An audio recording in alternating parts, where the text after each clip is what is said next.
Mukadzi wake akaita more than 5 times achifa achimuka. Mubrain dzake aifunga kuti ndawana mudzimai wandichazonge ndichigara naye mazuva angu ese ekurarama, asiri kuziva kuti mudzimai wake uyu aive mudzimai wengozi.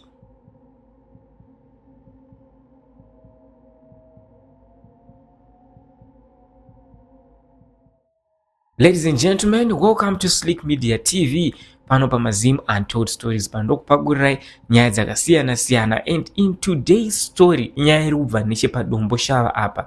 Pana mukoma vanotitsanangurira nyaya yavo vakagara sei nemudzimai ainge ari mudzimai wengozi. Baba vemukadzi uyu vane mhosva dzavakapara vari kuSouth Africa. Ngozi iyi yakazouya ikatora mwana wavo.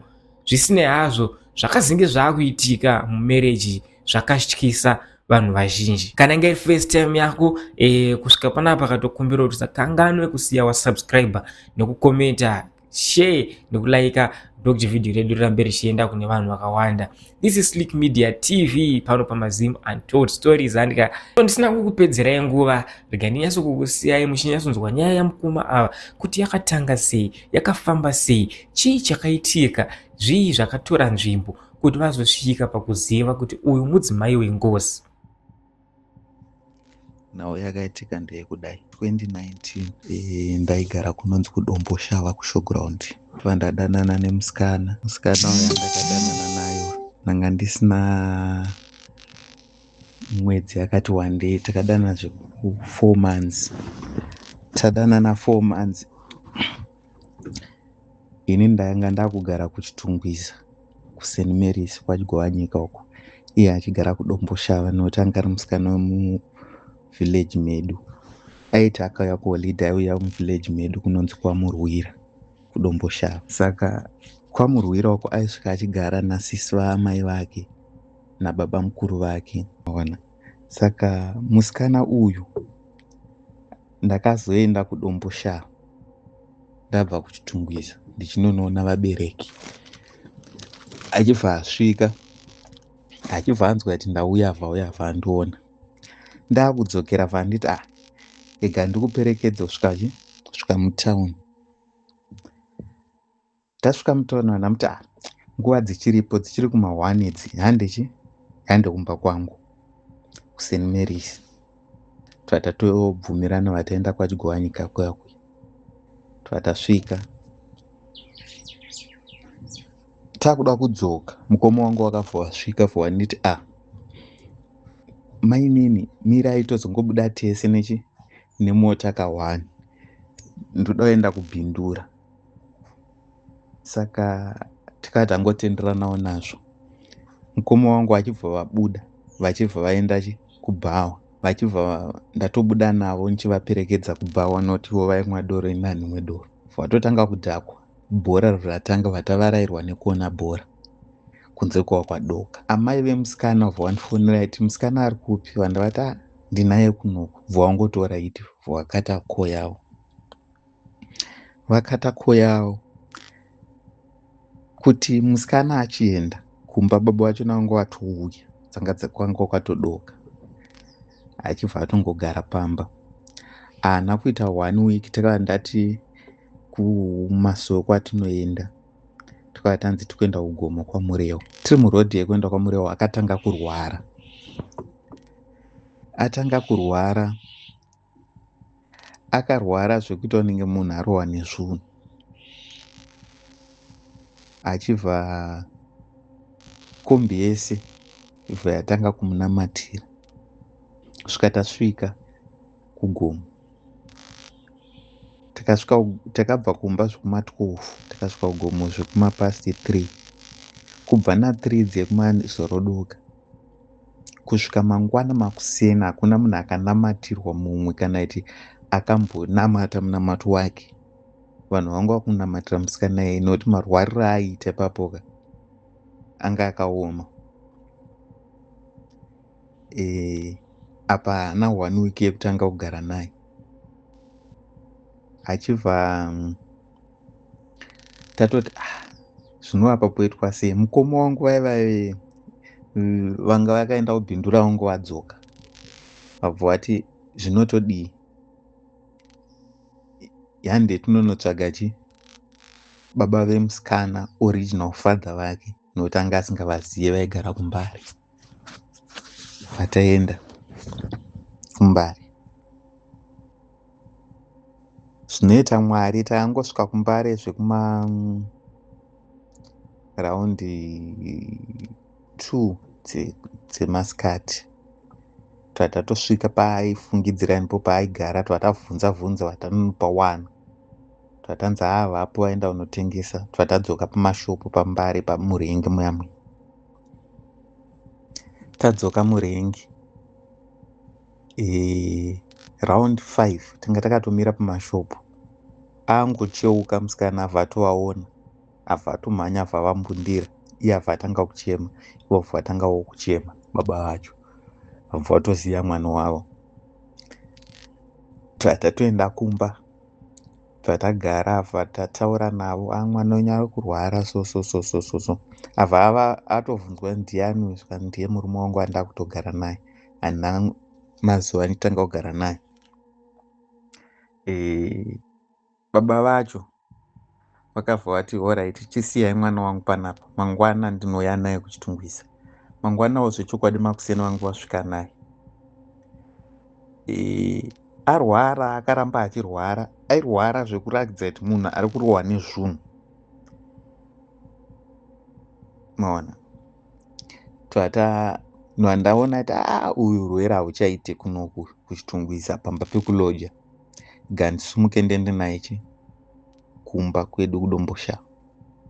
Ndisvika kuDomboshava, mai guru vake bva vazvinzwa kuti auya ari kurwara.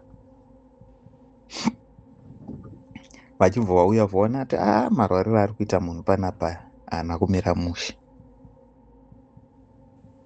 Vakabva vatora vadedza hanzvadzi dzavo, sisi vamai vacho nana mai vake, original mother vake, vakabva kunonzi kuBhowera uko kwaChabata kwaChitambo uko. Vakauya, hama dzake dzese dzakauya. Saka zvisinei, pakabva paitika kunonzi mugomo reMaru kuShowground kuDomboshava. Pane gomo rinonzi reMaru. Pane painamatwa mugomo reMaru nevanonzi vana madzibaba Kuda. Kwanga kune misi mitatu. Munongoziva kuti kana pari pamisi mitatu panenge pakazara masuwe mazhinji emuDomboshava ndipo panga ari. Tatoti inini ndainamata kumasuwe, ndatoti kumasuwe uku yandei kumasuwe uku kuMaru uku kune misi mitatu. Yandei pamwe neurwere huri kuitika kumwana tinogona kubetserwa. Zvakaita zviri nani.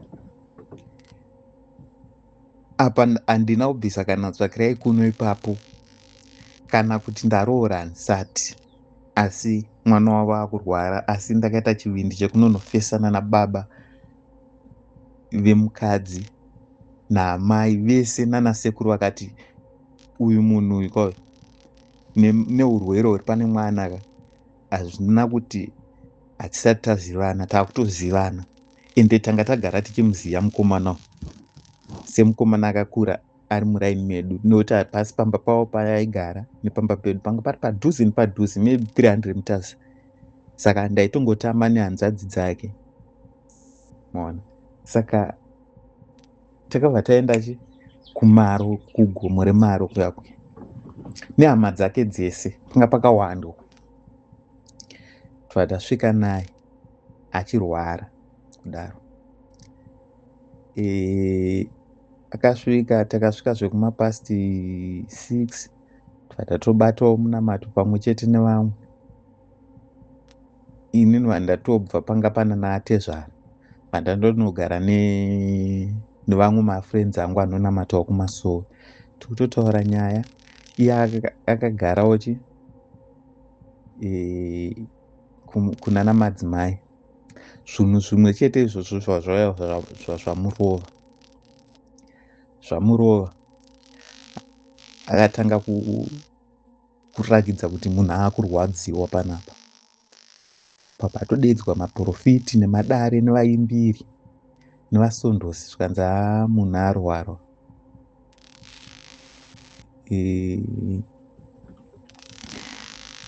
akabva vatanga kunamata. Panga pane umwe mufesi anonzi Wasu aizviti muprofita ukoko kudombo shava uko, aigara kunonzi kwaMutahi uko. Vakatanga kunamata nanakudawo vanhu vanga vakawanda, maprofiti vachichinjana kumunamatira vachinamata. Saka akazosvika pakutanga kudhonza mweya zvekuti inini kwanga ndakagara ndandiri maybe 30 meters kubva panga vari, ndakatozvinzwa kuti kudhonza kwari kuitwa mweya ukoko wakutorova pasi kwemunhu.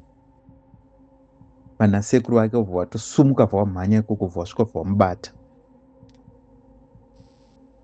Pavakasvika vakatosvika munhu atotonhora maoko, makumbo nekumeso atogwina. Abva agwina, abva adhonza mweya, abva atoti zii, abva afa. Afa kudaro, mufesi anonzi Wasu uya akabva atanga kupopota notanga ari muprofiti. Zvakanzi vanhu vanotrigira munhu ari kurwara panapa, munhu atofa kudhara, atofa, muendesei kumochari chichi. Handiti vakadzi vakuru vati aiwa zvinzaro, munoudza vanhu zvakanaka kuti munhu wenyu aita se ashaya. Saka mutemo unoti munhu kana ashaya ndaende kumochari. Zvakanzi mapurisa achauya panapa, ndakutodzika. Abva atotanga kupopota. Abva atanga kutofamba, abva atobva pepe. Vakadzi vakuru vatosvika vamubata musikana wangu vamurarisa pasi, vatomufugidza. Ini ndakagara kure. Wasu panga ndakagara ndokwanga kusaidi kwanga kune bhutsu dzake nebhegi rake. Achibva asvika, paakasvika pandiri ndakanda muti madzibaba, hazvinzaro, unotaura zvakanaka, ndindauya naye panapa. Munonyatsoziva kuti munhu yeye ndindaifamba naye, zvichireva kuti mukadzi wangu. Taurai mune zvakanaka, munhu waMwari.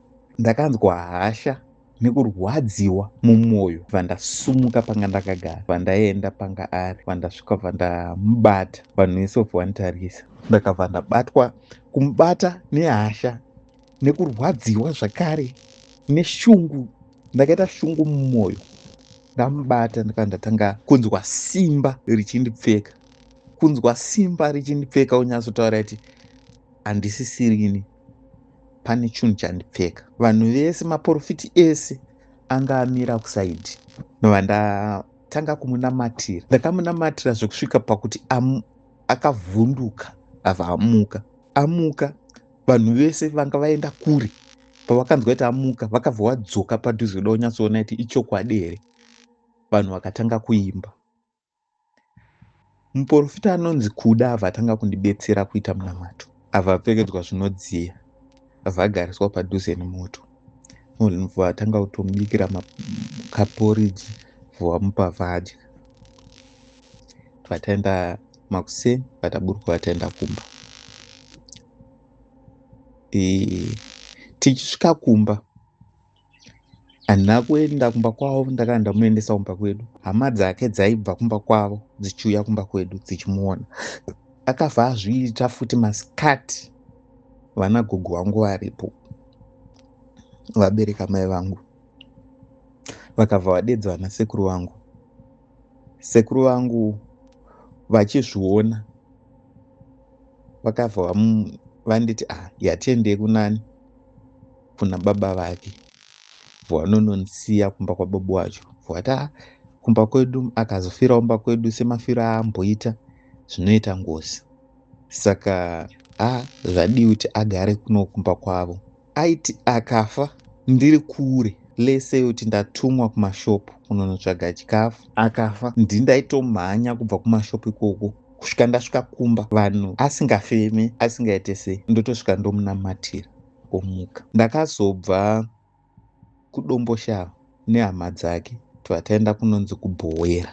Ndakaita chipo che 3 years ndichigara naye, achirwara same problem, ndisingakwanise kuenda kubasa. 2019, 2020, 2021 mulockdown mese ndanga ndisingakwanisi kuenda kubasa, ndaiswera ndiri pamba.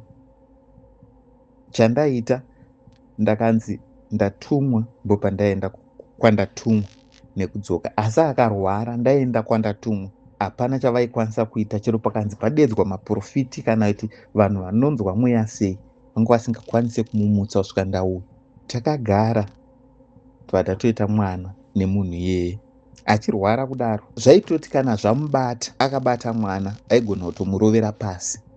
Saka ndaitoziva kuti kana achida kubata mwana anobata mwana ndiripo, kana ndakubuda ndotora mwana ndonomupa mai vake, kana iye aripo anenge achitaura nyaya namai vake ari padhuze, kana kuti mai vake vakagara padhuze naye achiita zvaanenge achiita nemwana vachimutarisa, nokuti zvakangomubata kana akamira aigona kungodonha ari straight kutosvika akatonofa pasi. Chipo che 3 years munhu achifa achimuka, kwete kufa ka1. Handitozivi kuti akazofa kangani achimuka. Tagara 3 years dziya ndakazoenda mugomo vananoita 3 days ndiri pamutsano ndichinamata kuti Mwari ndiudze kuti chii chinhu chiri kurwarisa munhu, ndikuda mhinduro. Iye akarota hope, baba vake vachienda kuSouth Africa nemunin'ina wavo. Asi pavakaenda kuSouth Africa nemunin'ina wavo,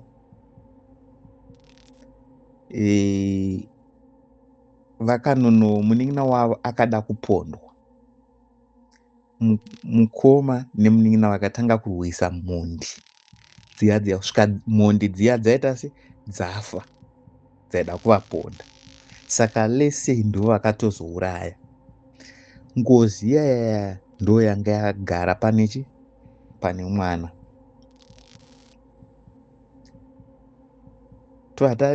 Ndakumbira inini ndati Mwari ane mhosva ndiane mhosva, akutongwa asina mhosva. Saka tinokumbira kuti munhu uyu vakapara mumhaka ava ndio ndaasangane nemhosva dzavo. Zvakaitika ndezvekuti tapedza kuita munamato takadzika mugomo, patanzi nemweya chiendai kumusha kwaberekwa mwana, mumusha mavo chaimo. Patakwira patadzoka bheki mumusha mavo, patasvika baba ndo nhau iripo. Baba vacho nobva ngoti ndichazvigadzirisa. Vati ndichazvigadzirisa, takatovaona ivo baba vacho nachaivo chaivo direct vati ndichazvigadzirisa. Vatati alright, vandatokwira basi vandadzokera naye kubhowera. Patasvika mbuya nanasekuru baba vemunhu vati vachazvigadzirisa, saka imi ndimi ane tendero yekutaura kana kufolowa kuti vazvigadzirisa here kana kuti havana. Zvazvanzi alright. Marwariro aya haana kupera, aringodonha